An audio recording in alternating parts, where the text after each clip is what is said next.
Well, folks, the wrestling crowd really does not seem to like Donald Trump. You might have seen that last week Donald Trump hosted various athletes and wrestlers at the White House. And when video of that played during WWE's SummerSlam, I have to admit, I'm not a wrestling guy myself.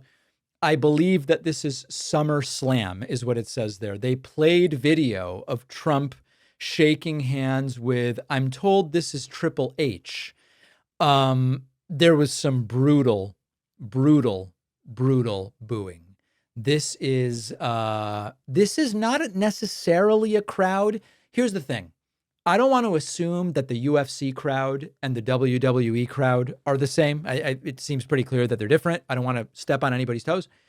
I don't know that I would have guessed the WWE crowd would hate Trump, but when Trump popped up on the screen, this did not go well.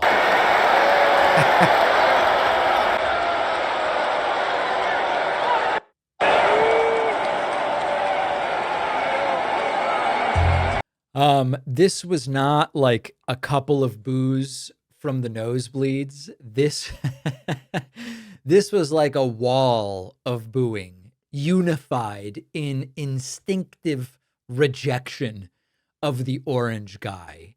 And it's interesting insofar as there's a lot of entertainment first alpha male posturing in MAGA. MAGA seeks to make politics entertaining and to bring people in with that rather than good policy ideas. And it's all about posturing as macho and all of this stuff. You would think that that might be a fit for WWE, but seemingly not. And so, listen, that is not a political poll.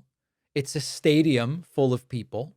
They are paying money to cheer for, I don't think we can call WWE a blood sport. It is staged. I hate to remind people, but you boo the guy who called himself or considered himself the ultimate showman. And it wasn't even a live appearance. Trump didn't come out with entrance music. There was no promo. He wasn't in the arena. It was just a video clip. And it just set off raw disgust against him.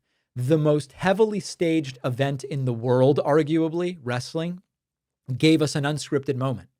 And we got one of the most honest and genuine things that you could imagine getting out of it. No spin, no press release, just here's Trump and just booing. Funny note, Trump was once a WWE Hall of Famer. And he did one of these staged, I guess it's a match, I don't know, with Vince McMahon. And he was kind of part of the fabric. So even if he wasn't political at the time, but he was certainly liked as an entertainer. And now he's just getting booed like a villain that has overstayed his welcome. So I find these viral moments funny because there is a sign that something deeper may be happening or shifting. And when the theater of politics crashes into the theater of wrestling and the crowd turns on you and they just go, we don't want anything to do with this guy. I don't want to call it an underworld necessarily, but in all of these different enclaves within MAGA, we're seeing the push-pull with Epstein. We heard from Republican senators who are like, yeah, the firing of the BLS commissioner, that's too far. Wrestling fans, in all of these enclaves, you're seeing rifts and you're seeing problems. And the question is, are they going to be reflected in voting? And the saddest thing about all of this, and I'm going to talk about this in my segment about what Democrats are doing wrong and in a lot of other places. One of the saddest things is you can convince people one way or the other. You can see a change of opinion, but 40 to 50% of the country doesn't even vote. So you have to ask yourself in that scenario, what we need in addition to just having people say, boo Trump, I don't like the guy, is, okay, yeah, but how many of you plan to actually vote? Statistically, it's about 1 out of 2. That is not a way to win elections. That we've learned, and we're going to have to talk about the turnout piece as well. There was a time when public education meant learning math, science, history, but now we are seeing Bible verses in biology class.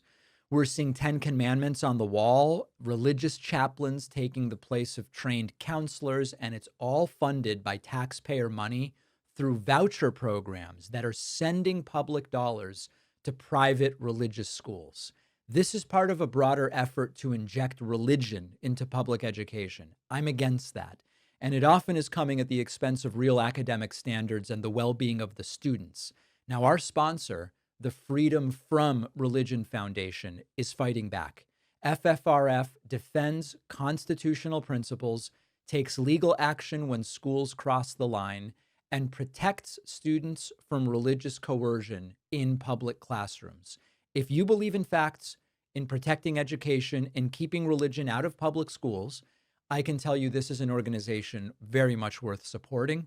To get involved, go to ffrf.org/school or text David to 511-511. Message and data rates may apply. The link is in the description.